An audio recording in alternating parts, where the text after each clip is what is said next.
Are you tired of waking up 2, 3, even 4 times every night just to use the bathroom? If you're nodding your head right now, you're not alone.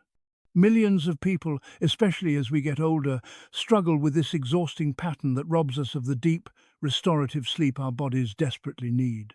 But here's something that might surprise you. The real problem isn't your bladder at all. It's actually hiding in your legs. I know that sounds strange, but stick with me for the next few minutes, because what I'm about to share could transform your nights from restless and interrupted to peaceful and rejuvenating. We're going to explore 3 simple exercises and 1 secret bathroom technique that can significantly reduce or even eliminate those frustrating nighttime trips. No medications, no expensive equipment, just your own body and a few minutes before bed.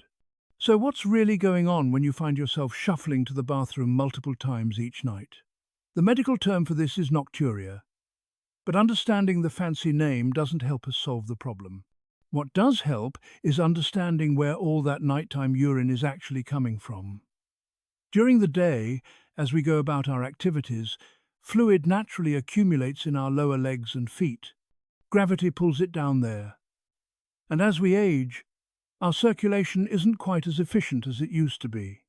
Our veins and lymphatic system, which are responsible for moving fluid back up toward our heart, start to slow down a bit. Now, when we're up and moving during the day, we don't notice this fluid build-up as much. But the moment we lie down at night, something interesting happens. That fluid that's been pooling in our legs all day suddenly has a clear path back to our heart, thanks to gravity now working in our favor instead of against us. Our heart pumps this fluid through our kidneys, which filter it and turn it into urine. And that's why, just a couple hours after you've gone to bed, you're wide awake with a full bladder, even though you haven't had anything to drink. The solution, then, isn't to drink less water in the evening, although that might help a little. The real solution is to drain that fluid from your legs before you even get into bed. That way, your kidneys process it while you're still awake, and you can empty your bladder one final time before settling in for a full night's rest. Let me walk you through 3 powerful exercises that work together to accomplish exactly this. We're going to start with the simplest one and build up to the most effective. I want you to think of these as your nightly pre-sleep ritual, something you do every evening about an hour or 2 before bedtime. The first exercise we're calling the foot roller, and it's wonderfully simple. You'll need something round and firm. A tennis ball works perfectly, or if you have a solid rubber dog ball, that's even better. In a pinch, you can use a tightly capped water bottle. Find a comfortable chair where you can sit with both feet flat on the floor. Take your ball or bottle and place it under one foot. Now, slowly roll it from your heel all the way up to your toes, applying gentle but firm pressure as you go.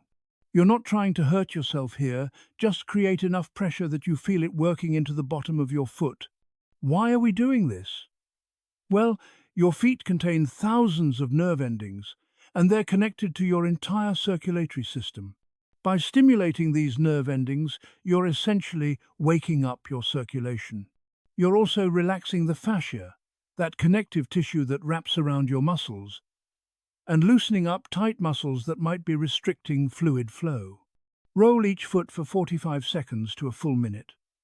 Take your time, breathe deeply, and notice how your feet start to feel more alive and tingly. That's your circulation starting to move. Once you've finished with both feet, it's time for our second exercise, the chair squat.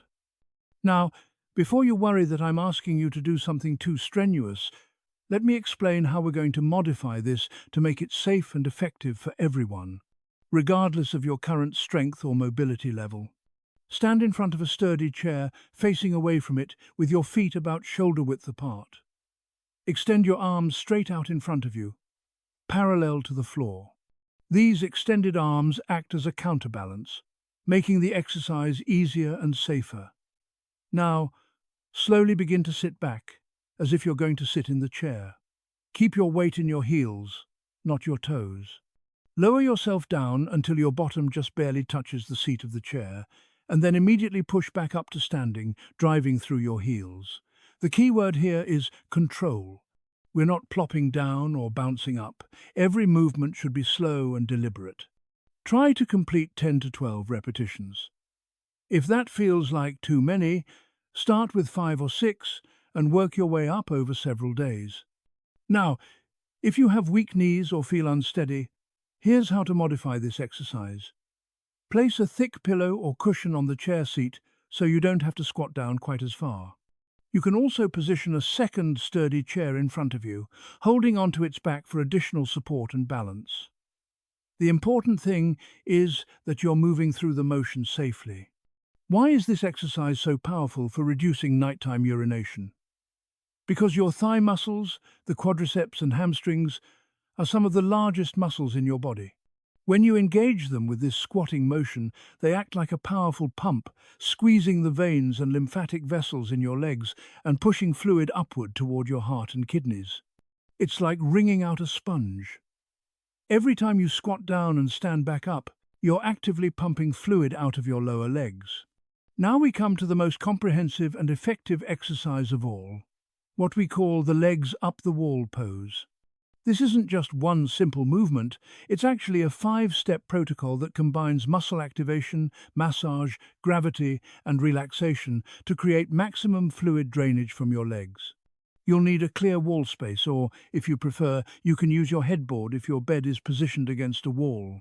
Start by lying on your back on the floor or on your bed with your bottom fairly close to the wall. Bend your knees and place both feet flat against the wall so that your knees form about a 90-degree angle. Here's something important. Your hips should be slightly away from the wall, not pressed right up against it. If you're too close, you'll feel tightness in your hamstrings and your lower back might arch uncomfortably. Find that sweet spot where your legs feel comfortable and supported. This is step 1, getting into the proper position.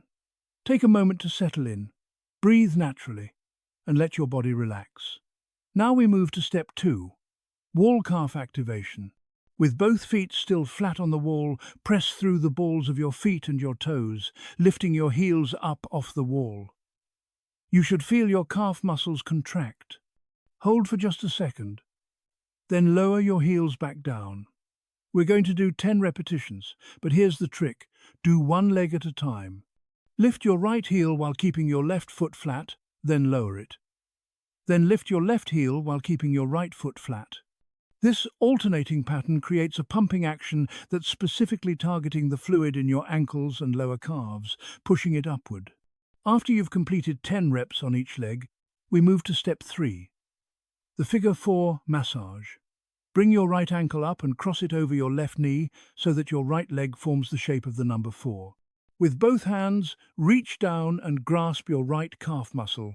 Starting at your Achilles tendon, that thick cord at the back of your ankle, use your thumbs and fingers to massage firmly up the back of your calf, moving toward the back of your knee.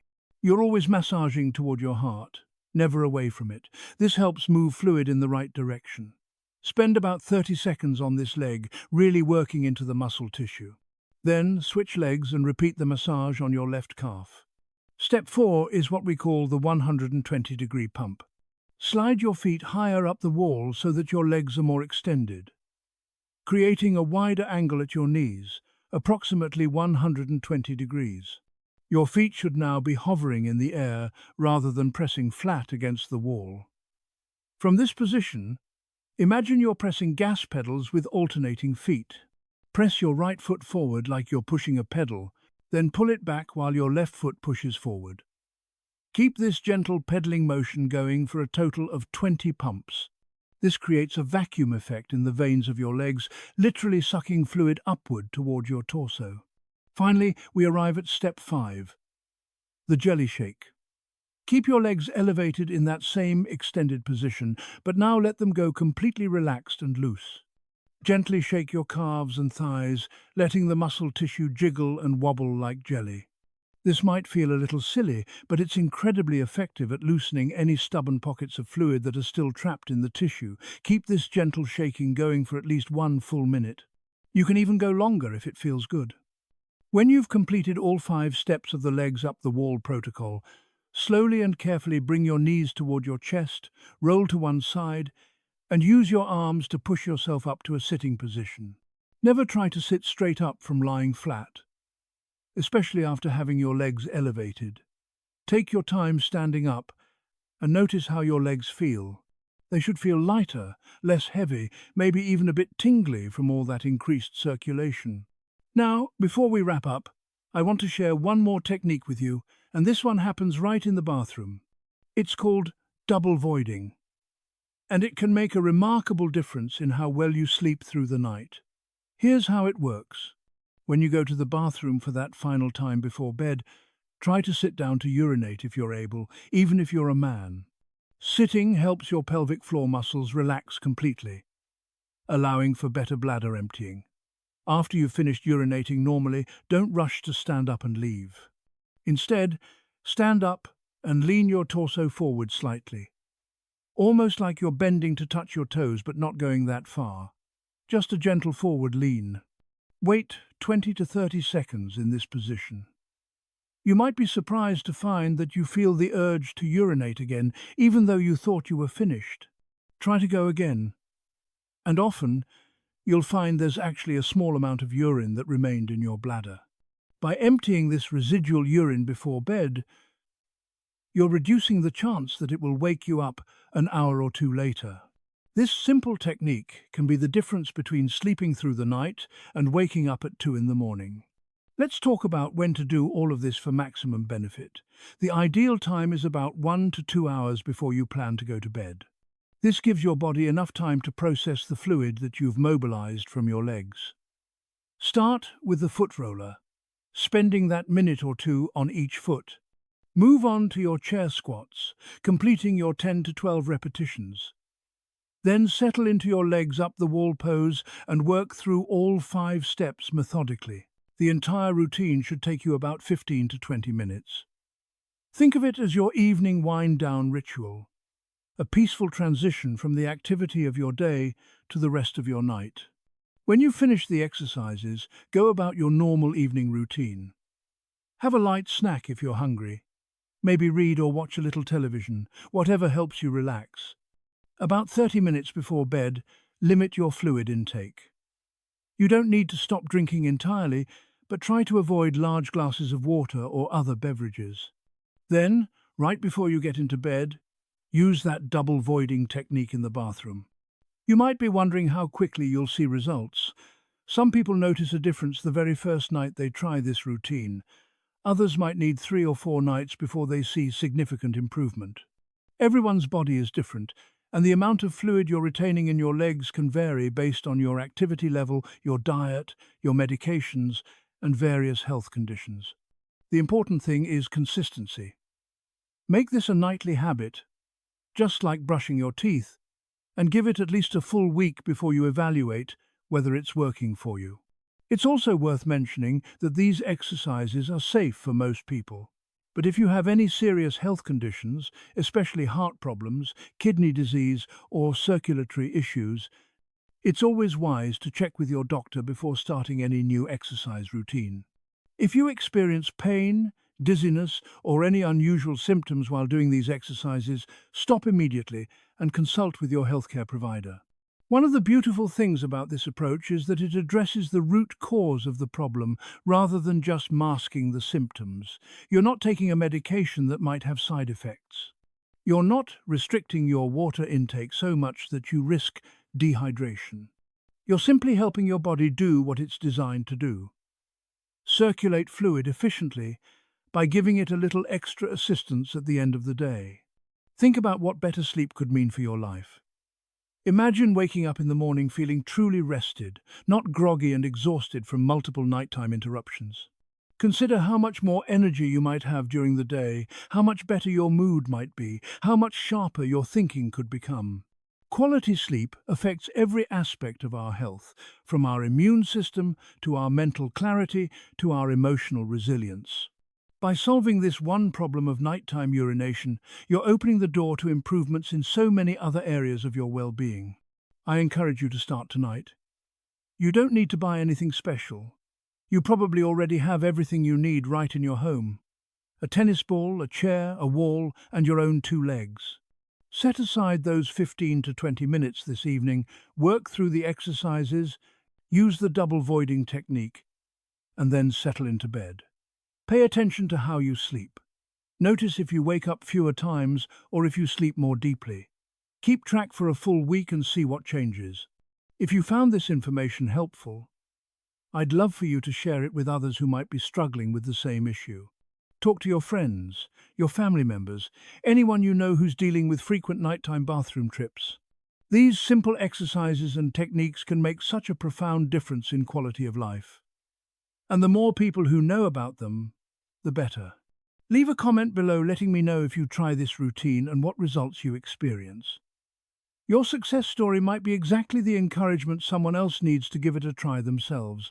Sweet dreams and peaceful, uninterrupted sleep to you. Here's to waking up refreshed, energized, and ready to enjoy every moment of your day.